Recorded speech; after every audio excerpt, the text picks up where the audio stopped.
আমার নতুন স্কুল ব্লগে আপনাদের সবাইকে স্বাগত। প্রায় 1 মাস পরে আজকে আমাদের স্কুল খুলছে। এতদিন পূজার ছুটি ছিল। যাওয়ার সময় মেয়েকে টাটা দেওয়ার জন্য বলছি, তাকে কি আনতে বলবো সেটা বলে দিচ্ছি। এবার আমি রওনা হয়ে গেলাম স্কুলের জন্য।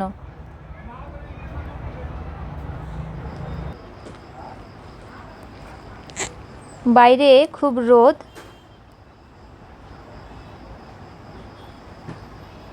ছাতা ছাড়া যাওয়া যাবে না। আমার বাসটা ঠিক 10:15টার সময়েই আসে। সেই বাসের অপেক্ষাতেই দাঁড়িয়ে আছি। দূর থেকে বাসটাকে দেখা যাচ্ছে। আজকে স্কুলে হয়তো খুব কমই স্টুডেন্ট আসবে, কারণ প্রথম দিন তো। বাস এসে দাঁড়িয়ে পড়ল। এবার বাসে গিয়ে উঠে পড়ি, দেখি জায়গা পাওয়া যায় কি না।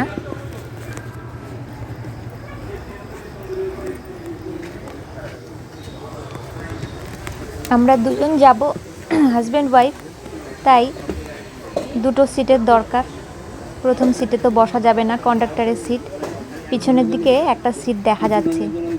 যাই, গিয়ে বসে পড়ি। আজকে শনিবার বলে বাসটা তবুও একটু ফাঁকাই আছে, না হলে অন্যান্য দিনে খুব ভিড় থাকে।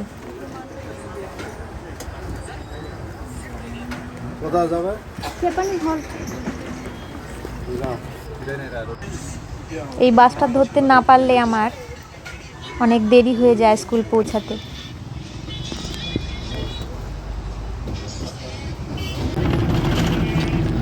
বাস রওনা দিয়ে দিয়েছে। আমার স্কুলটা খুব বেশি দূরে নয়, কিছুক্ষণের মধ্যেই স্কুল পৌঁছে যাব। চলে এসেছি স্কুলের মাঠে। স্কুলটাকে দেখা যাচ্ছে, 2-1জন স্টুডেন্ট দেখা যাচ্ছে। প্রেয়ার লাইনে দেখলাম স্টুডেন্টের সংখ্যা একদমই কম, প্রায় 20 জনের মতো। স্কুলের ডাইনিং হলের কাজ অনেক দিন থেকেই চলছিল। পুজোর ছুটির মধ্যে মিস্ত্রিরা কমপ্লিট করে ফেলেছে। ভালোই হলো, এখন আর আমাদের স্টুডেন্টদেরকে যেখানে সেখানে বসে খেতে হবে না।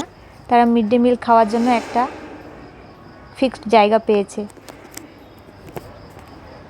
স্কুল ছুটি হয়ে গেছে, তাই স্টুডেন্টরা বাড়ি চলে যাচ্ছে।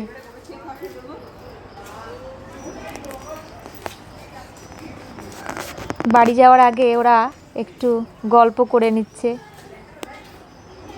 প্রত্যেকে বাড়ির উদ্দেশ্যে রওনা দিয়ে দিয়েছে। প্রথম দিনে ক্লাস হলো না, আমাদেরও এবার বাড়ি যাওয়ার পালা। শেষ কয়েকজন স্টুডেন্টকে এখনও দেখা যাচ্ছে। ক্লাস 5-এ মাত্র 2জন এসেছিল। ওরাও গুটি গুটি পায়ে আস্তে আস্তে বাড়ির দিকে রওনা দিয়ে দিয়েছে। আমিও দেরি না করে রওনা দিয়ে দিলাম বাড়ির উদ্দেশ্যে।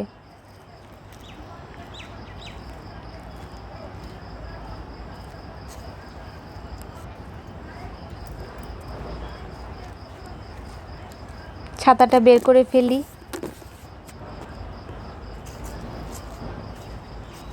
গাড়িতে উঠে পড়েছি।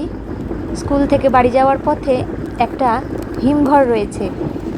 সেই হিমঘরে, সেই হিমঘর, এখানে কৃষকরা প্রত্যেক বছর আলুর সময়ে ট্রাকে ভরে ভরে প্রচুর আলু নিয়ে এসে জমা করে রাখে। আজকের ভিডিওর ব্লগ এই পর্যন্তই। এরপরে আরও নতুন কোনো ভিডিও নিয়ে আসবো। ধন্যবাদ।